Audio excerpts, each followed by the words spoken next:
जी बच्चों, अस्सलाम वालेकुम।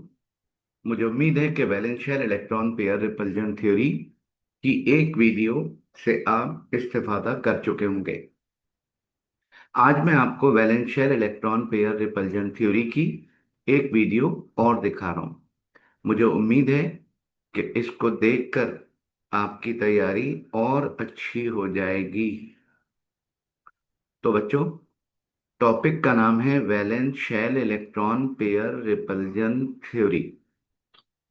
मैंने आपसे कहा था कि इस थ्योरी को समझने के लिए दो बातें ध्यान में रखिएगा: bond pair, lone pair, number one. Number two, किसी भी कोवेलेंट मॉलिक्यूल का जो शेप है वो डिपेंड करता है इलेक्ट्रॉन पेयर की तादाद पर। बच्चों, इलेक्ट्रॉन पेयर की तादाद को कहते हैं स्टेरिक नंबर।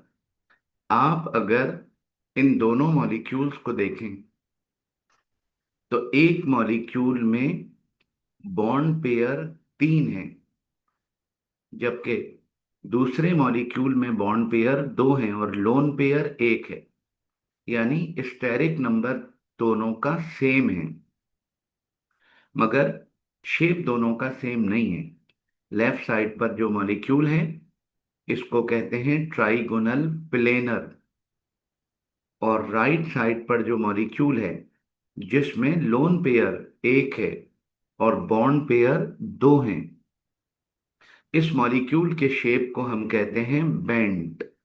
अगर कोई मॉलिक्यूल ऐसा हो जिसका स्टेरिक नंबर दो हो, यानी बॉन्ड पेयर टू हो और लोन पेयर एक भी ना हो, इसकी बेहतरीन एग्जाम्पल आपके सामने मौजूद है।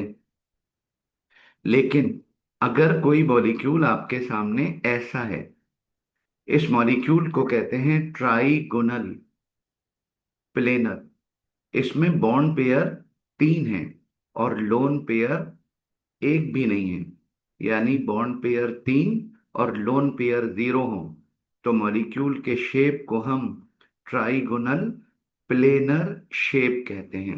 और इसकी बेहतरीन एग्जाम्पल आपके सामने मौजूद है: बोरोन ट्राइफ्लोराइड या बोरोन ट्राइक्लोराइड। ये दोनों मॉलिक्यूल ट्राइगोनल प्लेनर मॉलिक्यूल कहलाते हैं, जिनमें बॉन्ड एंगल 120 होता है।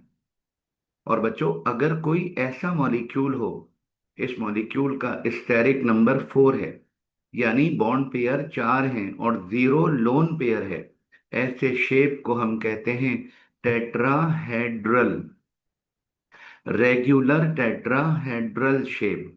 मीथेन मॉलिक्यूल इसकी एक बेहतरीन एग्जाम्पल है।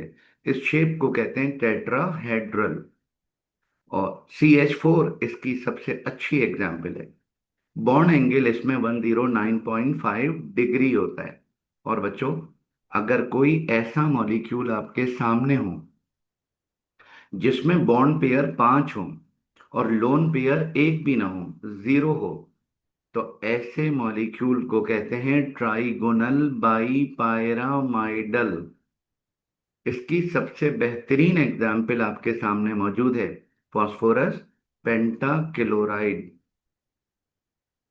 ट्राइगोनल बाईपायरामाइडल, ये बेटा इसमें एंगल इस मॉलिक्यूल का 120 है। ठीक है। और अगर कोई मॉलिक्यूल ऐसा हो जिसका स्टेरिक नंबर सिक्स हो, यानी bond pair six, lone pair zero, ऐसे मॉलिक्यूल को हम कहते हैं ऑक्टाहेड्रल। ऐसा होता है ऑक्टाहेड्रल शेप। और इसकी एक बेहतरीन एग्जाम्पल आपके सामने मौजूद है: सल्फर हेक्साफ्लोराइड। ठीक है। दो बॉन्ड पेयर के दरमियान एंगल 90, ऑक्टाहेड्रल। ठीक है बेटा। सल्फर हेक्साफ्लोराइड इसकी एक अच्छी एग्जाम्पल है। अच्छी तरह से आप इनको याद कर लीजिएगा। बच्चों, आपके सामने जो एग्जाम्पल मौजूद है। इसमें बॉन्ड पेयर आपको नजर आ रहे होंगे 4। लोन पेयर आपको दिखाई दे रहा होगा 1। ठीक है। Axle position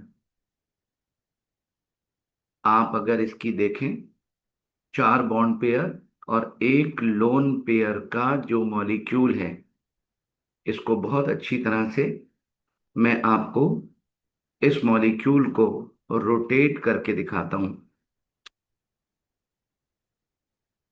lone pair 1। अच्छा, अगर इस मॉलिक्यूल को रोटेट करें तो ऐसी शक्ल बनती है, और ऐसी शक्ल को कहते हैं C100। सल्फर हेक्साफ्लोराइड इसकी बेहतरीन एग्जाम्पल है। C100 शेप की एक अच्छी एग्जाम्पल। लेकिन अगर लोन पेयर 2 हों और बॉन्ड पेयर 3 हों, तो आप पिछली वीडियो में देख चुके हैं कि ऐसे मॉलिक्यूल, क्लोरोफ्लोराइड इसकी एग्जाम्पल है और टी शेप इसका नाम है। लेकिन अगर किसी भी मॉलिक्यूल में बॉन्ड पेयर 2 हो और लोन पेयर 3 हो, या बॉन्ड पेयर 2 हो और लोन पेयर 0 हो, तो ऐसे मॉलिक्यूल को कहते हैं लीनियर। बच्चों, xenon difluoride, beryllium chloride इसकी 2 बेहतरीन एग्जाम्पल्स हैं। ठीक है। लीनियर, जिसमें बॉन्ड पेयर 2, लोन पेयर 0, या बॉन्ड पेयर 2 और लोन पेयर 3 होते हैं, ऐसे मॉलिक्यूल की एक बेहतरीन एग्जाम्पल आपके सामने है जीनॉन डाई फ्लोराइड।